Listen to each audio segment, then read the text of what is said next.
Dalam rangkaian tahapan penyusunan rancangan Perda APBD DIY 2022, beberapa hari lalu digelar public hearing RAPBD DIY 2022. Public hearing dipimpin oleh Wakil Ketua DPRD DIY Huda Triyudiana, didampingi Wakil Ketua DPRD DIY Suharwanto. Dalam public hearing ini, pemerintah daerah istimewa Yogyakarta memaparkan mengenai rancangan yang telah disusun bersama DPRD DIY untuk diperdengarkan kepada masyarakat luas agar mendapatkan masukan. Dalam public hearing tersebut, Sekda DIY memaparkan IPM DIY pada tahun 2020 mencapai angka 79,97. Di dalam RPJMD 2017 hingga 2022, peningkatan IPM ditargetkan mencapai angka 81,4 di 2021 dan 81,68 di tahun 2022. IPM DIY berada pada peringkat 2 setelah DKI Jakarta.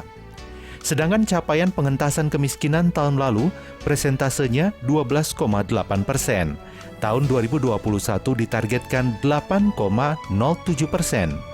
Lagi-lagi, Sekda mengatakan karena pandemi, target sebesar 7,08% pada tahun 2022 rasanya sulit tercapai. Sekda menambahkan target capaian indeks rasio Gini 0,3705 pada 2021 dan meningkat menjadi 0,3635 juga sulit dipenuhi. Dengan angka rasio Gini 2020 yaitu 0,437, selisih antara target dan capaian adalah sesuatu yang fantastis. Sekda menjelaskan kesenjangan di DIY memang cukup tinggi, meskipun beberapa waktu ini pertumbuhan ekonomi menyentuh angka 11,8%. Berikut penjelasan selengkapnya Sekda DIY Kadarmanto Baskoro Aji. Tahun anggaran 2022 ini sudah kita mulai sejak akhir tahun 2020 yang dimulai dengan proses perumusan arah kebijakan pembangunan sebagai bagian dari proses penyusunan rencana kerja pemerintah daerah atau RKPD tahun 2022. Jadi penyusunan 2022 ini memang sudah kita laksanakan mulai dari tahun -2 sehingga proses-proses di tahun 2021 menuju 2022 ini sudah kita lalui sebagaimana regulasi yang mengatur tentang bagaimana APBD itu disusun. Lalu yang berikutnya Ibu Bapak sekalian perlu kami sampaikan bahwa RKPD Daerah Istimewa Yogyakarta tahun 2022 ini merupakan tahun yang sangat strategis dalam rangka pencapaian tujuan dan sasaran pembangunan, khususnya pembangunan jangka menengah daerah, karena merupakan tahun kelima atau tahun terakhir dari pelaksanaan RPJMD Daerah Istimewa Yogyakarta tahun 2017 sampai dengan tahun 2022 serta irisan dari tahap keempat RPJPD Rencana Pembangunan Jangka Panjang Daerah Istimewa Yogyakarta tahun 2025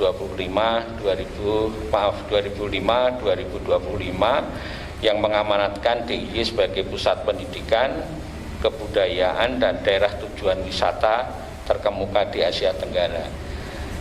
Nah, karena tahun 2025 itu adalah akhir RPJPD, maka tentu pada tahap berikutnya nanti kita akan melalui dua tahapan. Yang pertama adalah RPJMD tahun depan itu ada RPJMD terakhir sampai dengan tahun 2025.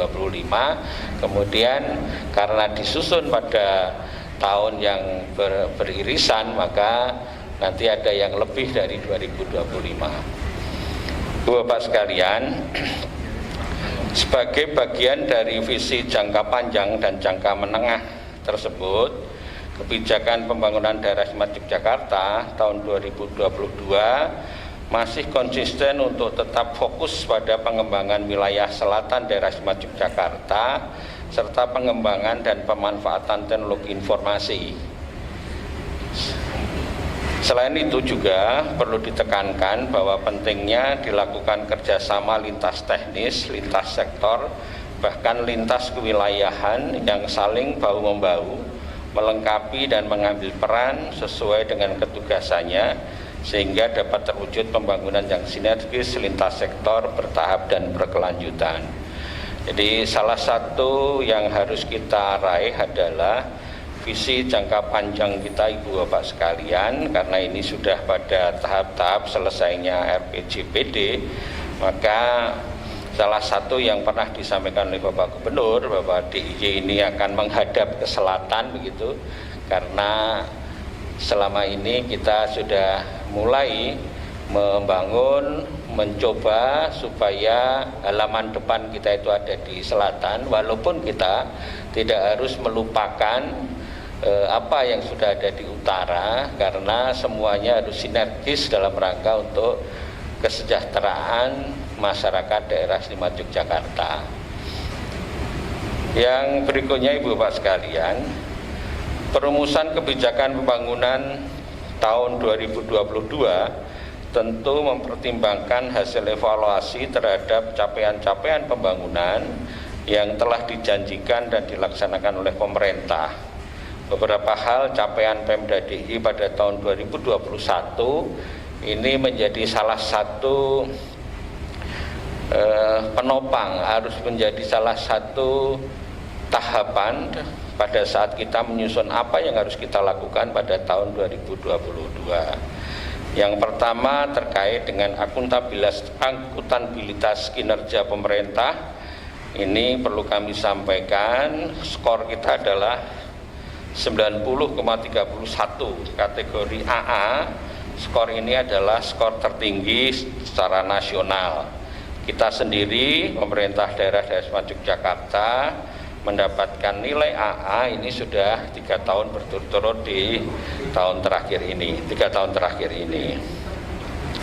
Lalu juga indikator yang lain adalah indeks reformasi birokrasi. Kita ini pada skor 81,08 atau kategori A. Kebetulan di seluruh Indonesia kategori tertinggi itu adalah A, dan baru satu pemerintah daerah dengan kategori A, yaitu pemerintah daerah istimewa Yogyakarta. Mudah-mudahan kita bisa lebih memperbaiki lagi sehingga tahun-tahun ke depan kita sampai AA, tidak usah menunggu provinsi lain mendapatkan A. Tentu kalau kita ingin mendapatkan A, kecuali kami dari pemerintah daerah, para birokrasi selalu melakukan perbaikan-perbaikan indeks reformasi birokrasi, tentu kami mohon dukungan dari segenap masyarakat dan juga khususnya DPRD daerah istimewa Yogyakarta agar kami dapat selalu melakukan perbaikan terhadap indeks reformasi birokrasi kita.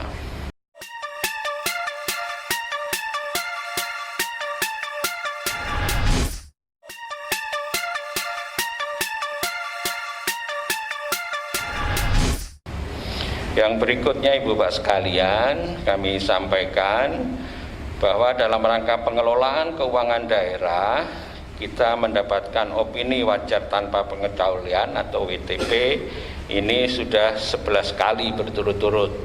Mudah-mudahan ke depan kita terus bisa WTP, tidak ada catatan-catatan terkait dengan temuan-temuan yang mempengaruhi WTP kita.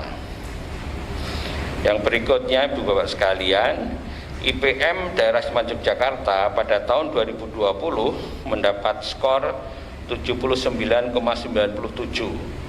Ini kategori IPM tinggi Bapak Ibu. Jika dilihat dari masing-masing komponen pendukung IPM, capaian umur harapan hidup 74,99 tahun merupakan peringkat tertinggi secara nasional.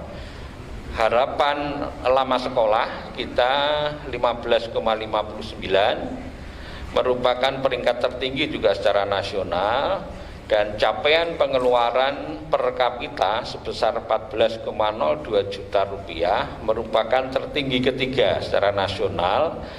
Secara nasional capaian IPM ini berada di peringkat tertinggi setelah DKI. Jadi kita di urutan kedua Ibu sekalian setelah DKI Jakarta.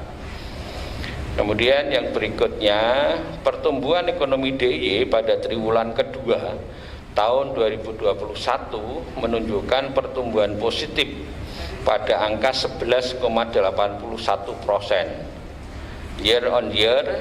Dari sisi produksi, pertumbuhan ini didukung oleh pertumbuhan positif pada sebagian besar kategori, dengan pertumbuhan tertinggi itu pada komponen jasa lainnya, penyediaan akomodasi dan makan minum, jasa perusahaan, transportasi dan pergudangan serta konstruksi. Jadi itu sektor-sektor yang mendukung pertumbuhan positif dari ekonomi daerah istimewa Yogyakarta sebesar 11,81% untuk YOY.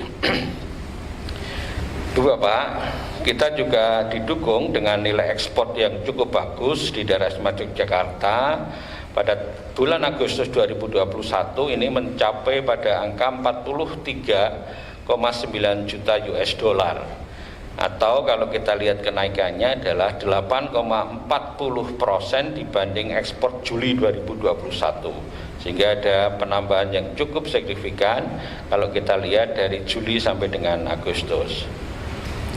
Nilai ekspor ini naik 41,16%. Negara tujuan ekspor terbesar adalah Amerika Serikat, Jerman, Jepang, dan kontribusinya itu mencapai 58,54% dari total ekspor di daerah istimewa Yogyakarta.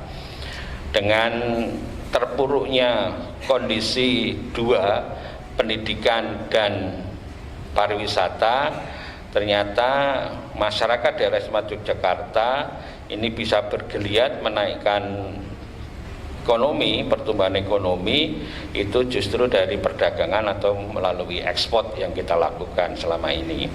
Karena selama ini yang kita andalkan hanya dua, kehadiran mahasiswa dari luar daerah yang memberikan sumbangan cukup besar terhadap pertumbuhan ekonomi, dan juga pariwisata yang dari tahun ke tahun sebelum pandemi ini memberikan kontribusi yang sangat berarti. Berikutnya Ibu Bapak sekalian, penduduk miskin pada bulan Maret 2021 di daerah istimewa Yogyakarta tercatat berjumlah 506,45 ribu orang, atau sebesar 12,8% dari total jumlah penduduk daerah istimewa Yogyakarta. Ini angka yang cukup besar Ibu Bapak sekalian. Ini yang harus kita lakukan berbagai upaya bagaimana kita bisa menurunkan, sehingga target-target tentang penurunan angka kemiskinan ini memang kita sangat terganggu dengan kondisi pandemi COVID-19 yang baru saja dan sampai hari ini belum berakhir. Tingkat pengangguran terbuka pada bulan Februari 2021 ini sebesar 4,28%, dengan sebanyak 428,42 ribu orang penduduk usia kerja di DIY terdampak pandemi COVID-19, sehingga sangat banyak masyarakat daerah istimewa Yogyakarta yang terdampak pandemi COVID-19 kalau kita lihat dari sisi tenaga kerjaan. Berikutnya Ibu Bapak, terkait dengan kebijakan belanja tahun 2022 masih mempertimbangkan kondisi pandemi COVID-19 dan dampaknya, sehingga perlu diperhatikan. Yang pertama, memberikan stimulus untuk mendukung reformasi struktural guna memulihkan ekonomi, meningkatkan produktivitas dan daya saing daerah. Jadi kita mencoba dengan kondisi yang sudah seperti ini, mudah-mudahan kita fokus pada pemulihan ekonomi nanti bisa berjalan. Karena tahun kemarin di luar prediksi kita sudah memprediksi akan menumbuhkan ekonomi, tapi ternyata dari sisi kesehatan dan sosial itu masih belum bisa pulih seperti yang kita harapkan. Berikutnya juga terkait dengan belanja tahun 2022, itu salah satu pertimbangannya adalah bagaimana kita mengubah budaya kerja, seperti melaksanakan kerja digital dalam pertemuan, dalam rapat, dalam transaksi dan lain-lain. Kita mencoba untuk mengubah budaya kerja dari basis tatap muka berubah menjadi basis digital. Karena digital ini bisa menghindari kemungkinan-kemungkinan atau keharusan-keharusan melakukan pertemuan-pertemuan secara langsung yang masih memungkinkan terjadinya penularan COVID-19. Pertimbangan berikutnya adalah mengurangi belanja yang tidak efisien dalam belanja pegawai seperti honor, belanja barang, belanja jasa, belanja pemeliharaan, dan belanja perjalanan dinas. Ini dialihkan kepada belanja yang memberikan manfaat langsung kepada masyarakat.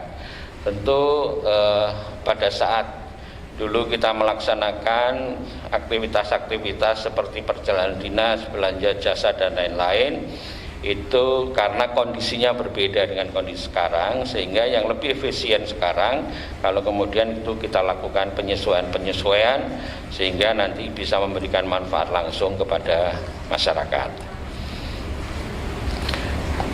Pertimbangan berikutnya, Ibu Bapak sekalian, kebijakan belanja daerah ini diarahkan mengedepankan money follow program priority yang akan memprioritaskan program atau kegiatan bersifat mengikat dan wajib, peningkatan kualitas lingkungan hidup dan mitigasi bencana, peningkatan kualitas infrastruktur, pelestarian nilai budaya, dan program kegiatan prioritas yang mendukung fokus tematik, yaitu pertama, mengatasi ketimpangan wilayah. Masih ada ketimpangan wilayah yang cukup tinggi di daerah Semarang Yogyakarta, itu bisa dilihat dari indeks Gini kita yang masih cukup tinggi. Kemudian untuk mengatasi kemiskinan dan ketimpangan pendapatan, tentu ini sangat terkait dengan dampak akibat dari adanya pandemi COVID-19. Lalu yang berikutnya adalah tindak lanjut atau antisipasi pembangunan kesehatan dan sosial masyarakat akibat atau dampak pandemi COVID-19. Tiga tema ini yang nanti akan mendominasi pada APBD 2022. Kemudian yang pertimbangan berikutnya, Ibu Bapak, belanja daerah juga diutamakan untuk memenuhi mandatory spending atau belanja yang sudah diatur oleh undang-undang. Tujuannya adalah untuk mengurangi masalah ketimpangan sosial dan ekonomi daerah, kemudian mandatory spending dalam tata kelola keuangan pemerintah daerah. Ini saya kira mau tidak mau menjadi keharusan bagi kita untuk mengalokasikan anggaran-anggaran yang memang sudah menjadi mandatori dari pemerintah pusat, yang juga sudah disertakan dengan uangnya, namun tetap harus kita bahas lebih detail lagi dan sudah tertuang di dalam APBD 2022. Kemudian berikutnya, Ibu Bapak, berkaitan dengan dana transfer umum atau DTU, ini diarahkan penggunaannya yaitu paling sedikit 25% untuk belanja infrastruktur daerah. Jadi yang terakhir poin saya sampaikan bahwa untuk APBD 2022 seperti tahun-tahun sebelumnya juga, ini untuk dana transfer umum ini diarahkan penggunaannya yaitu ada mandatori paling sedikit 25% untuk belanja infrastruktur daerah yang langsung terkait dengan percepatan pembangunan fasilitas pelayanan publik dan ekonomi dalam rangka meningkatkan kesempatan kerja, mengurangi kemiskinan dan mengurangi kesenjangan penyediaan layanan publik antar daerah atau sesuai dengan ketentuan dari pemerintah. Saya kira ini satu langkah mandatori dari pemerintah pusat dalam rangka untuk bisa mendapatkan dampak atau outcome terkait dengan mengurangi angka kemiskinan, meningkatkan kesempatan kerja, dan juga untuk mengurangi angka kesenjangan yang masih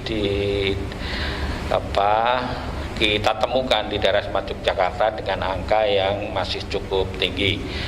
Bapak pimpinan, itu beberapa hal yang kami sampaikan sebagai pengantaran saya terkait dengan Maksud dari pertemuan kita hari ini, public hearing, rapat dengar pendapat umum DPRD DIY pada tanggal 25 Oktober, dan selanjutnya nanti kami mohonkan izin, kami tadi berbagi dengan Pak Kepala Bapeda, tapi ini Pak Kepala Bapeda sudah ada Pak Canang, nanti bisa mewakili sebagai narasumber Bapeda.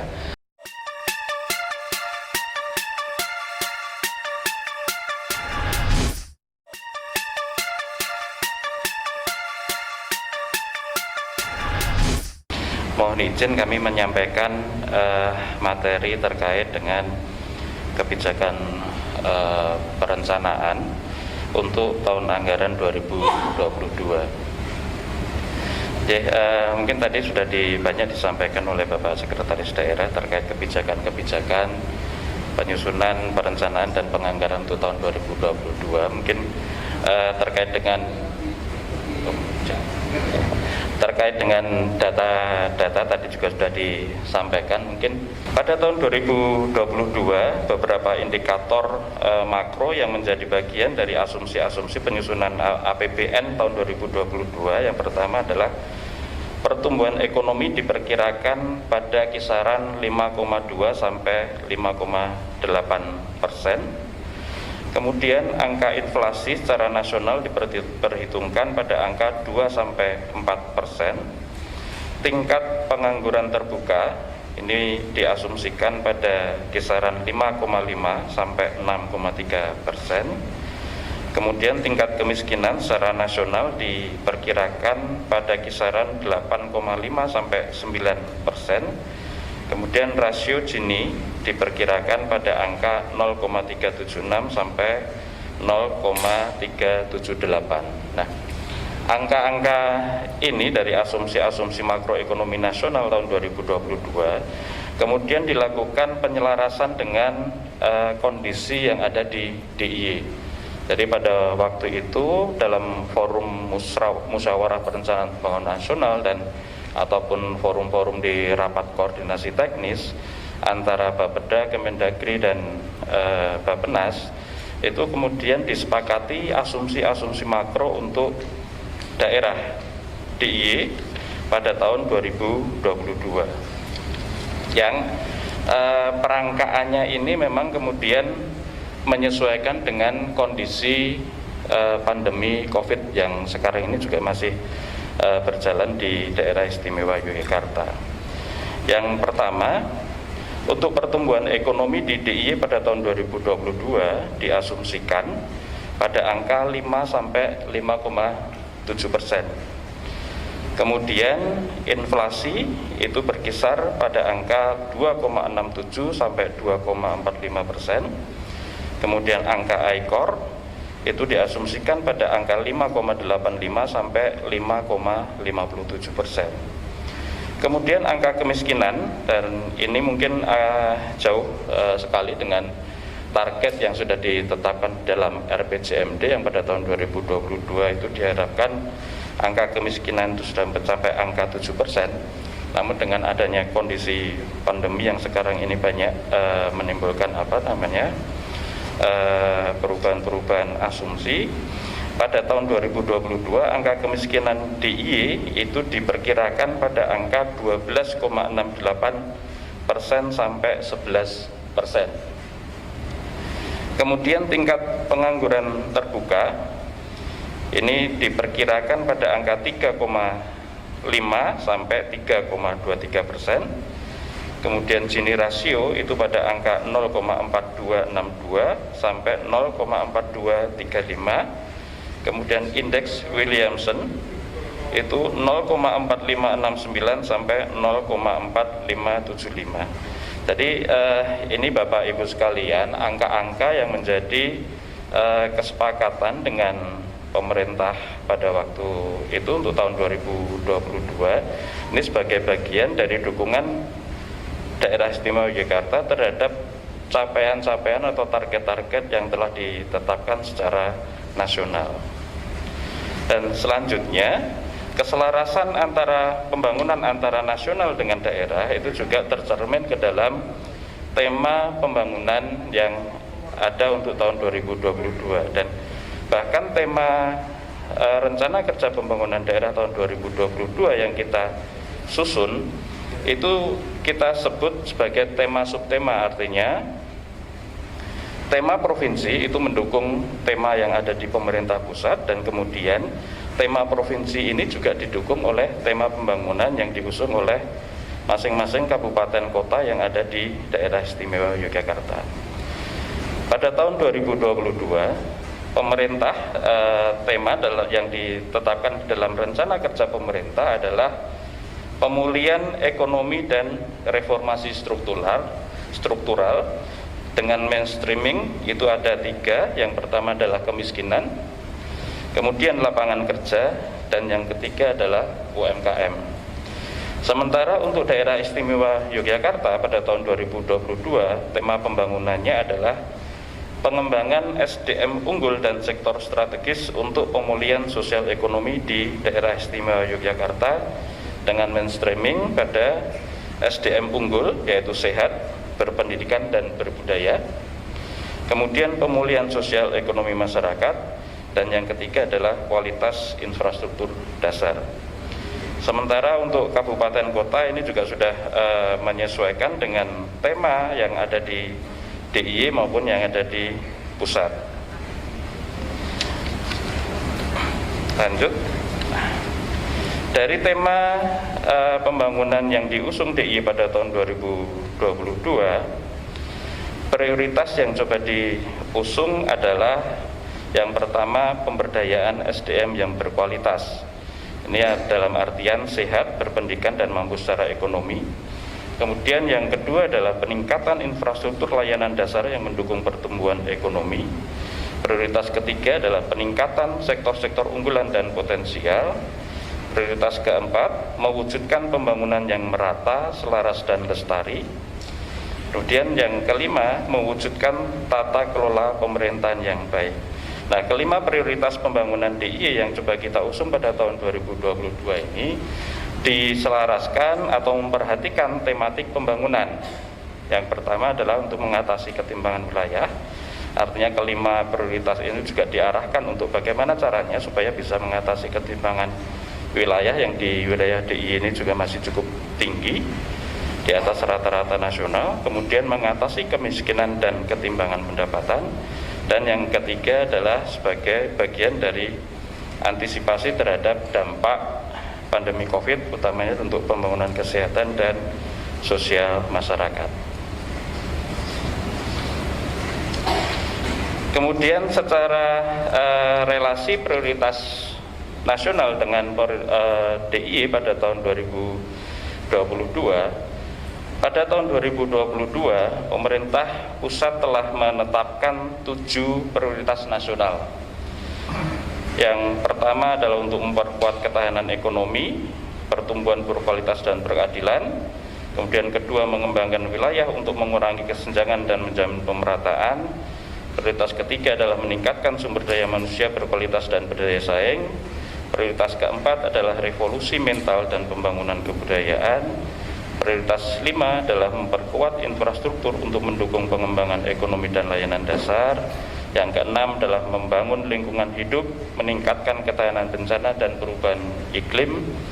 Dan yang ketujuh adalah memperkuat stabilitas Polhukam dan transformasi pelayanan publik. Nah, dari prioritas-prioritas nasional yang ada sudah ditetapkan oleh pemerintah pada tahun 2022 yang kemudian diteruskan dalam proyek-proyek prioritas nasional, ini keselarasannya sudah tampak. Coba kita selaraskan dengan prioritas DIY.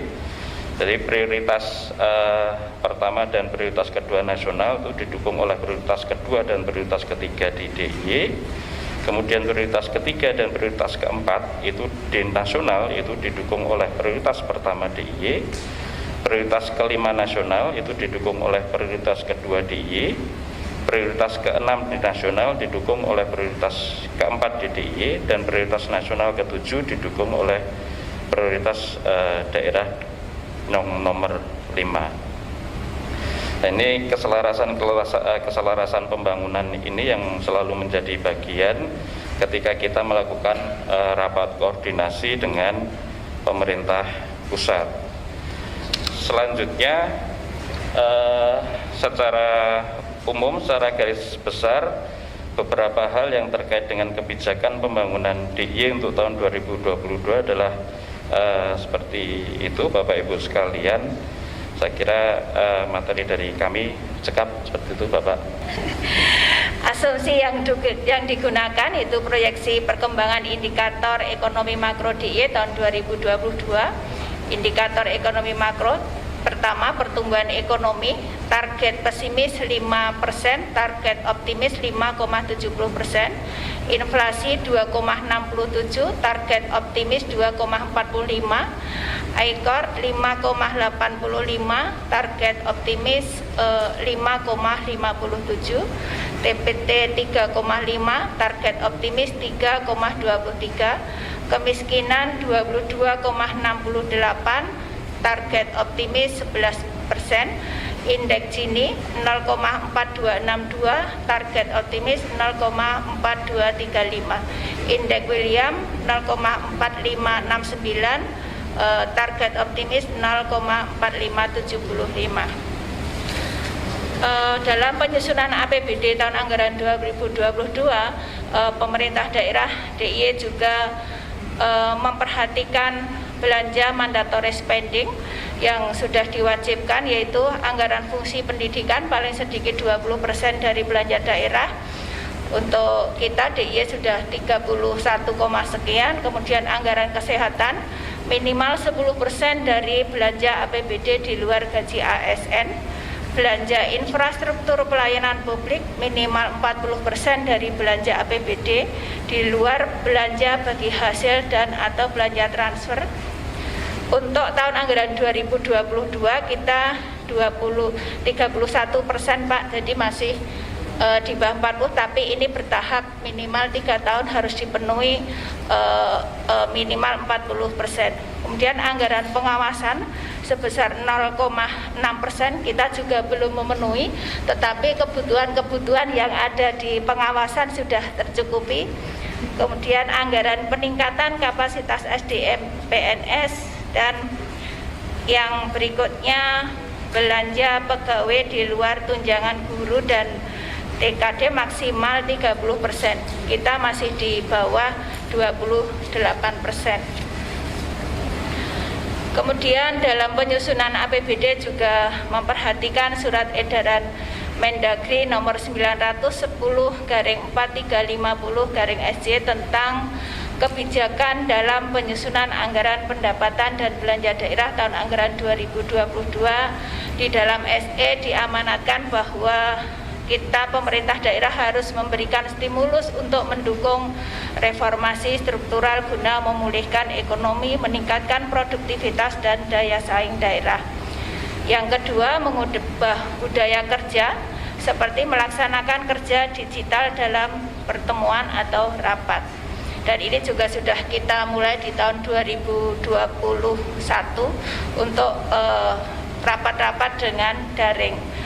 Dan yang ketiga, mengurangi belanja yang tidak efisien dalam belanja barang, belanja jasa, belanja pemeliharaan, dan belanja perjalanan dinas untuk dialihkan kepada belanja yang memberikan manfaat langsung kepada masyarakat. Yang keempat, penyusunan program, kegiatan, subkegiatan dan dilakukan secara efisien, efektif, tidak bersifat rutinitas, tidak monoton dan tetap antisipasif, responsif, serta fleksibel dalam menghadapi dinamika pandemi dan perekonomian.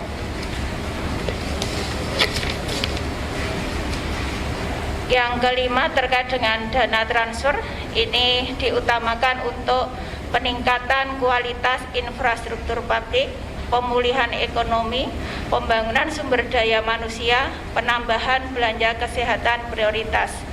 Untuk dana desa, ini ada di kabupaten kota, digunakan untuk perlindungan sosial dan penanganan COVID-19 serta mendukung sektor publik. Kemudian berikutnya, dana transfer khusus untuk perbaikan kualitas layanan publik, dan ini kegiatan, program kegiatannya juga sudah ditentukan mengacu pada juknis dari masing-masing kementerian.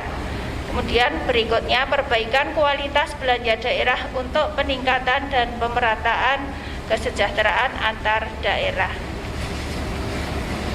Yang terakhir ini kebijakan BTT, bahwa BTT tahun anggaran 2022 ini harus lebih besar, minimal 5% sampai dengan 10% dari perubahan APBD tahun anggaran 2021.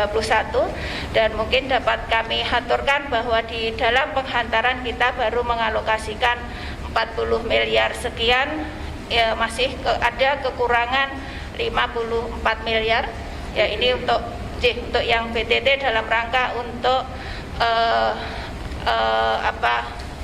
menghadapi pandemi COVID, Bapak, yang mungkin ya harapan kita sudah berakhir di akhir tahun 2000 atau sampai dari sekarang ya Pak ya.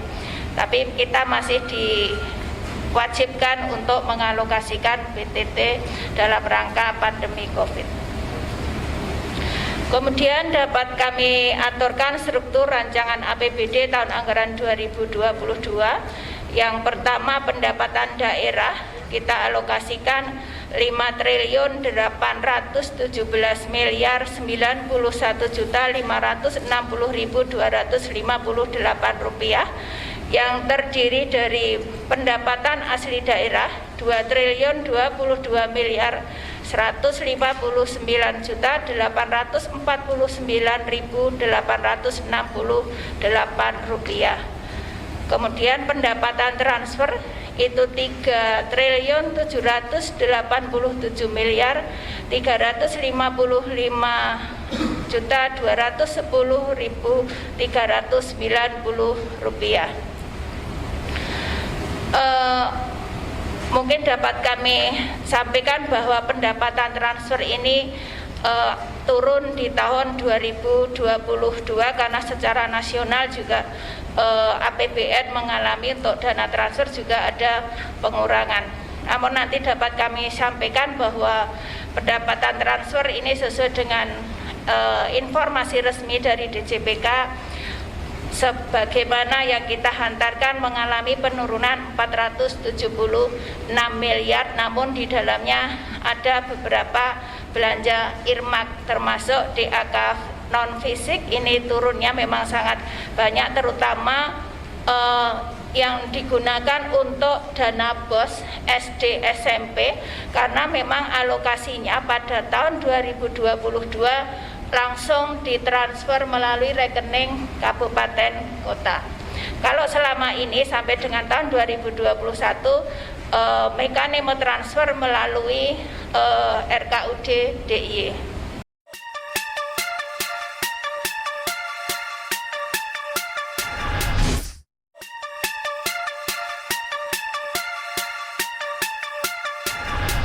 Assalamualaikum warahmatullahi wabarakatuh. Sekda dan seluruh jajaran Pemda yang saya hormati, kawan-kawan dari Badan Anggaran, DPD yang juga mengikuti acara ini secara Zoom, yang saya hormati, Bapak Ibu hadirin yang juga kami hormati. Setelah mendengarkan paparan dari Pak Sekda, Bapeda maupun BPKAD, Mbak Lindi, kita sudah bisa melihat dan mendengar rancangan kerja pemerintah daerah untuk tahun 2022 yang akan datang. Telah dijelaskan mengenai tema, kemudian keselarasan dengan pemerintah pusat maupun kabupaten kota, dan juga asumsi makro yang nanti akan dijadikan kebijakan di tahun 2022 tentang inflasi, tentang pertumbuhan ekonomi, tentang indeks Gini rasio, yang memang kalau kita lihat dari langkah RPJMD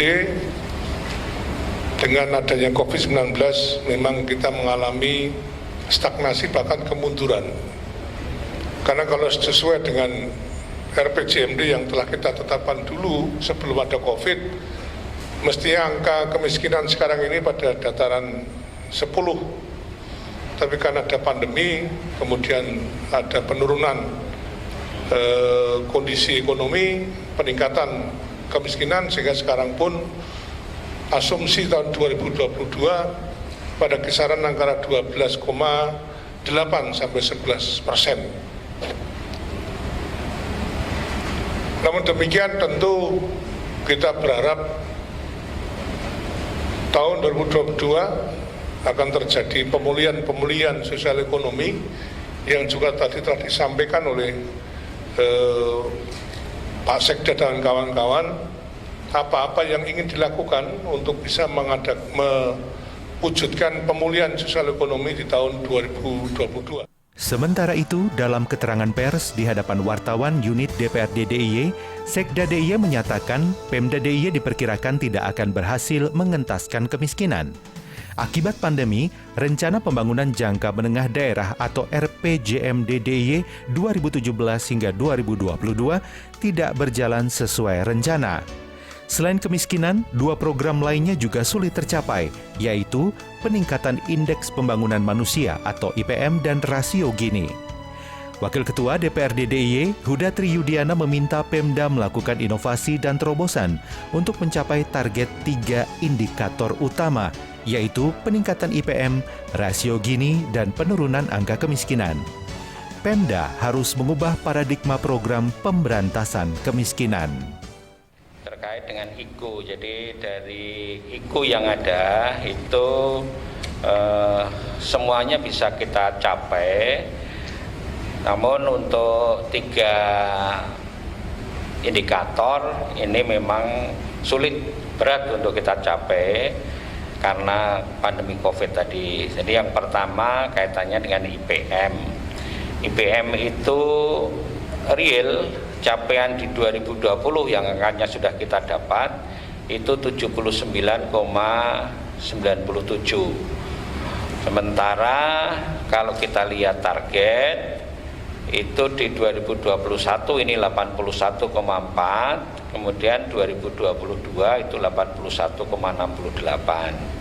Tentu mengejar angka 79 menjadi 81,68 di tahun 2022 bukan perkara yang mudah.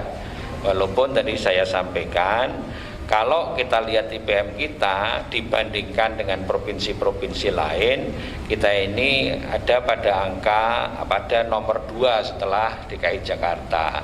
DKI Jakarta lebih menang pada saat kita bicara tentang konsumsi. Konsumsi di Jakarta jauh lebih tinggi dibanding di daerah istimewa Yogyakarta.